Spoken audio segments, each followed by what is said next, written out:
The sky split open in fire. At first, it was thought to be another geomagnetic storm, just an angry pulse from the sun, a temporary disturbance. But then the lights flickered. Satellites fell silent. The world held its breath as power grids collapsed, communications shattered, and every major system relying on technology began to die, one by one. By the time Earth understood what was happening, it was too late. The coronal mass ejection had already turned low orbit into a graveyard of metal and flame. Civilization teetered. Cities plunged into darkness. The air buzzed with the last desperate transmissions of pilots losing control, of hospitals drowning in panic, of governments clawing for order in the face of impending collapse. And then they arrived. The Zalvan descended in silence, their vessels seamless constructs of silver and glass, moving without sound, as if gliding through the air itself. They did not demand. They did not conquer. They simply acted, moving with the quiet certainty of those who had seen such disasters before. They restored power. They repaired satellites. Their machines, sleek, impossibly fast, and far beyond human understanding, wove through cities, stabilizing crumbling infrastructures. And humanity, desperate and drowning, let them. By the time the world took its first steady breath, the Zalvan stood at the heart of every nation's command centers, not as invaders, but as saviors. They spoke through shimmering holograms, their faces sharp and elegant, their voices smooth as polished stone. They called it an intervention, a necessary act of preservation for a species teetering on the edge of destruction. Then came the debt. Ambassador Reynard Cross had been in the room when the first negotiations took place, standing at the head of Earth's delegation, feeling like a man who had wandered into a game where he did not yet know the rules. The lead Zalvan, a tall figure with skin like darkened pearl, introduced himself as Vireen of the Kal Consulate. His expression was unreadable, but his words were clear. All debts must be honored. Such is the way of order. At first, humanity balked. They had not asked for rescue. Some argued. They had not signed a contract. But the Zalvan did not barter in currency. They spoke of equivalence, of balance. You survived because we intervened, Vireen had said, his fingers tracing the air in slow, deliberate movements. This action carries weight. The scales must be set right. And so, Earth agreed. Because what choice was there? At first, the term seemed harmless. The Zalvan requested access to information, databases, cultural records, military archives. They asked for Earth's cooperation in small logistical tasks, matters that seemed trivial in the grand scheme of things. But then came the first real cost. A month after the intervention, the Zalvan returned, this time with a request that rippled through every government with quiet unease. They needed personnel, humans, specialists in certain fields, engineers, tacticians, problem solvers. Temporary requisition, they called it, a mere redistribution of talent to pay for the lives saved. Reynard had not liked it then. He liked it even less now. He sat in a dimly lit chamber deep beneath Geneva, his hands clasped before him as he listened to the latest report. Across from him, Vireen stood, watching with that unreadable gaze, waiting. We have fulfilled every request thus far, Reynard said, his voice carefully measured. But what guarantee do we have that our people will return? Vireen inclined his head. You have our word. Forgive me if that isn't enough. A slow exhale. Not quite a sigh, but close. Ambassador, understand that we do not seek to harm. This is simply the nature of balance. The ledger remains uneven. Reynard leaned back, fingers tapping against the table. And if we refuse? Vireen studied him for a long moment. Then, in a voice like the weight of closing doors, he said, then you would place us in the unfortunate position of deciding how an unpaid debt must be settled. The silence stretched, taut, and heavy. Reynard swallowed. The Zalvan had not come with warships. They had not fired a single shot. And yet, he had the distinct and terrible feeling that humanity had already lost something far greater than a battle. And perhaps he thought that had been their intent all along. The first transport left Earth at dawn. A silent procession of volunteers, if they could truly be called that, boarded the sleek, silver vessels of the Zalvan, their expressions a careful mix of resignation and quiet fear. Scientists, engineers, military strategists, and analysts, all handpicked by a committee that had debated the names for weeks. In the end, the decision had been made by necessity rather than choice. The debt had to be paid. Ambassador Reynard Cross stood at the edge of the departure site, watching as the last of them disappeared into the waiting craft. The Zalvan ships did not hum, did not roar with engines. They simply lifted, vanishing into the sky as if they had never been there at all. Reynard let out a slow breath. He was not sure if he had sent those people to an opportunity or a prison. The world had settled into an uneasy rhythm in the months since the Zalvan intervention. Humanity was alive, yes, but survival had come at a cost. The aliens had not come to conquer. No, their method was far more insidious. They had simply made themselves necessary. At first, it had been the minor requests, data transfers, strategic assistance, little things that felt insignificant in the wake of humanity's near extinction. But the Zalvan understood something that humans had not. Debts, once accepted, could grow. And so the requests became larger. More resources, more expertise. Now, human specialists were being sent to assist the Zalvan across their vast, unknowable empire. It was not slavery. It was not even forced conscription.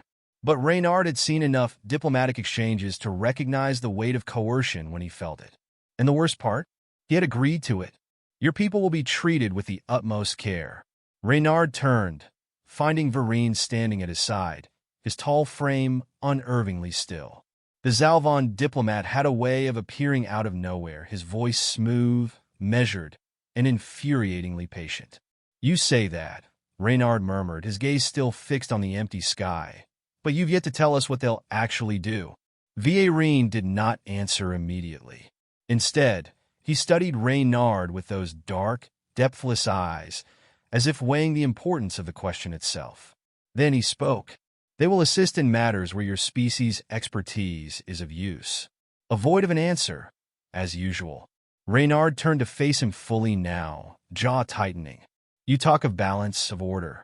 You saved us, and in return, you expect what, exactly? Service? Obedience?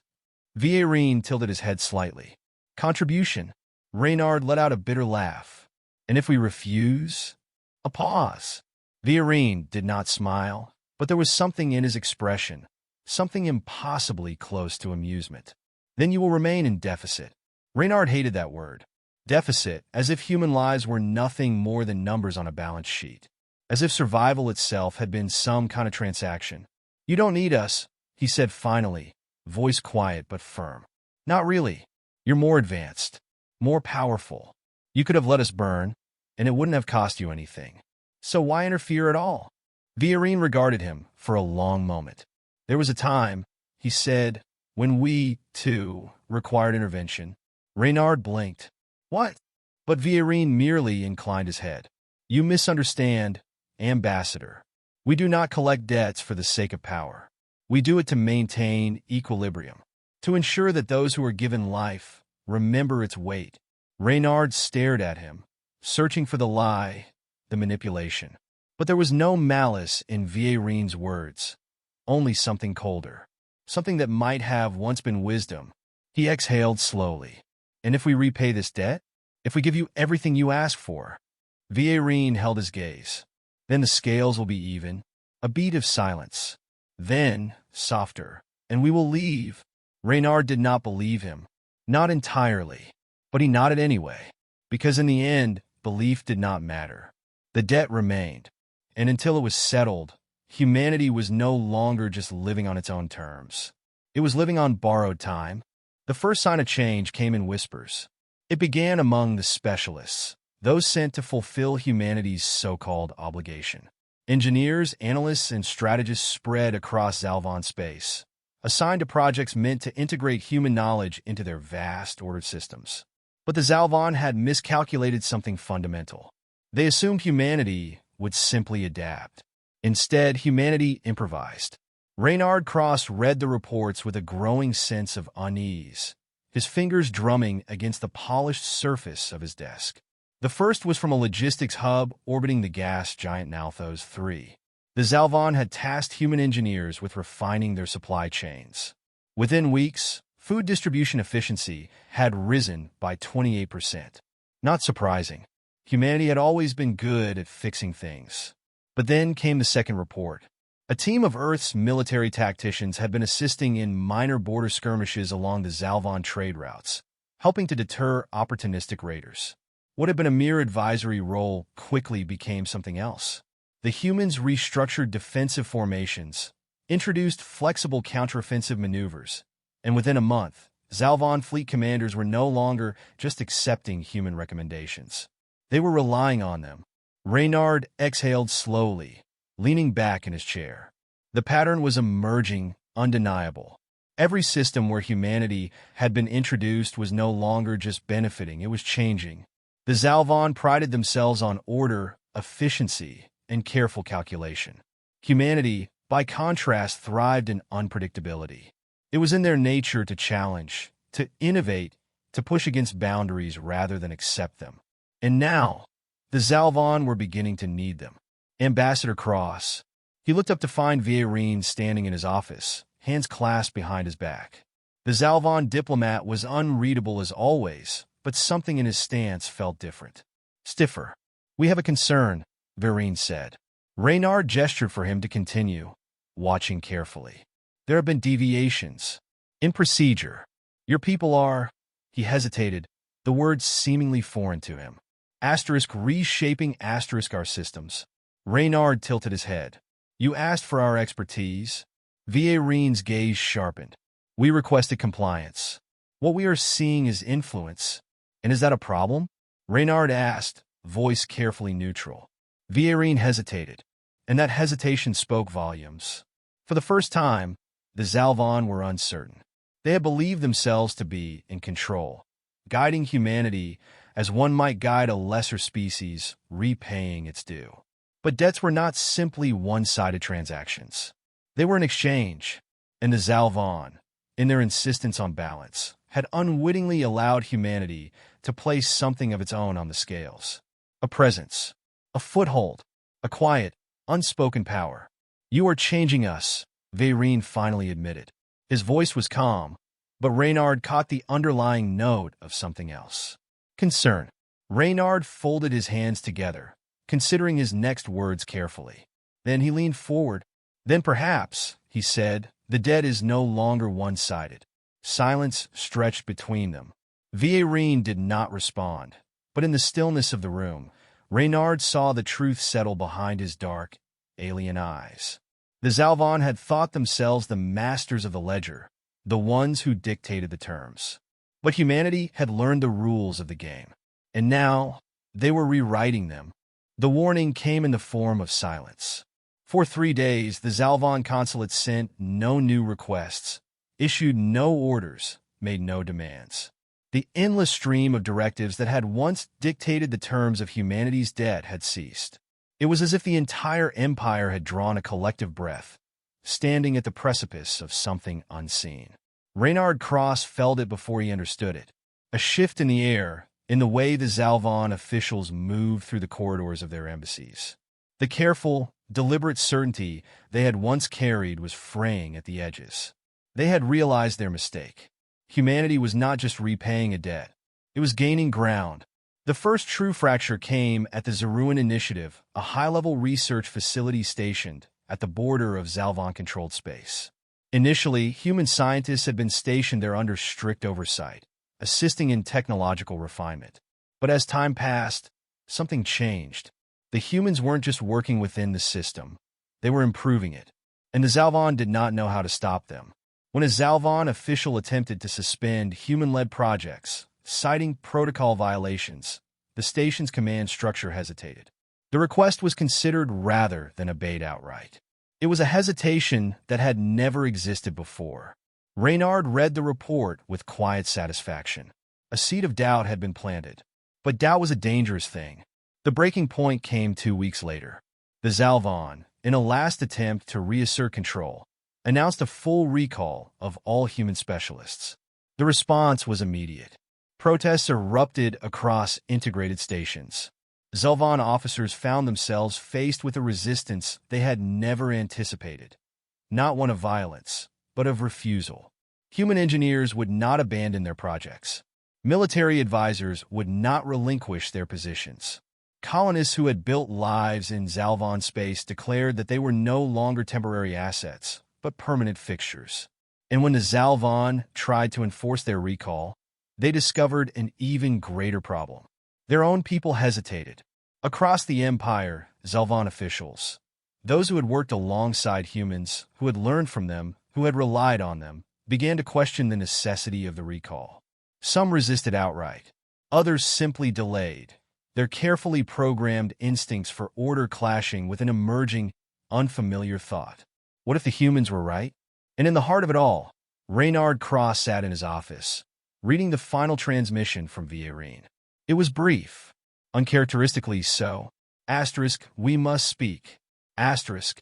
Reynard exhaled slowly, feeling the weight of inevitability settle upon him. The balance had shifted. The Zalvan had set the terms of the debt, but they had never anticipated that humanity would find a way to tip the scales in its favor. Now, the question was no longer whether humanity would be allowed to stand on its own. It was whether the Zalvan could afford to let them go. Villarine stood at the edge of the Zalvan High Council chamber, watching the gathered officials with an unreadable expression. The room, once a place of measured control, now thrummed with uncertainty. The old ways had governed for centuries, yet now they faltered under the weight of something new, something no one had foreseen. Humanity had done more than repay its debt. It had embedded itself within the Empire, not as subordinates, but as equals. Perhaps even more than that. Across the chamber, Reynard Cross remained silent, his presence an unspoken challenge. He had not demanded a seat at the table. He had simply taken it, his authority no longer something to be granted, but something that simply was. The recall order failed. One of the counselors admitted at last, his voice carefully neutral. Failed. Such an inadequate word for what had happened. The humans had not rebelled in the traditional sense. There had been no war, no outright defiance. Instead, they had simply refused to be removed. The Empire had functioned with their presence for so long that the idea of cutting them out had become unthinkable. Zalvan officers had ignored orders. Entire systems had slowed, waiting on human expertise that was no longer available. A debt that had once chained humanity had, over time, transformed into a reliance that bound the Zalvan just as tightly. Villarine turned his gaze toward Reynard. "You believe this is victory," he said, his voice smooth, almost soft. Reynard tilted his head, considering the words before answering. "I believe it's change." "Change?" Villarine's fingers curled slightly. "You misunderstand the gravity of what you have done." "No," Reynard said, his tone unshaken. "I understand it perfectly." A ripple of unease passed through the council. Humanity had started as debtors. Now, they were partners. And the Zalvan, for all their carefully maintained order, did not know how to handle an equation that had shifted beyond their control. "The balance is broken," another counselor murmured, more to himself than anyone else. "No," Reynard corrected. "The balance is redefined." Silence stretched between them. The old way, the Zalvan way, had no precedent for this. But the humans did. They had risen before, climbed from subjugation to strength, rewritten the rules placed before them. This was not submission. It was the dawn of something new. Villarine exhaled slowly, the weight of inevitability settling over him. And for the first time, the Zalvan did not dictate the terms of what came next.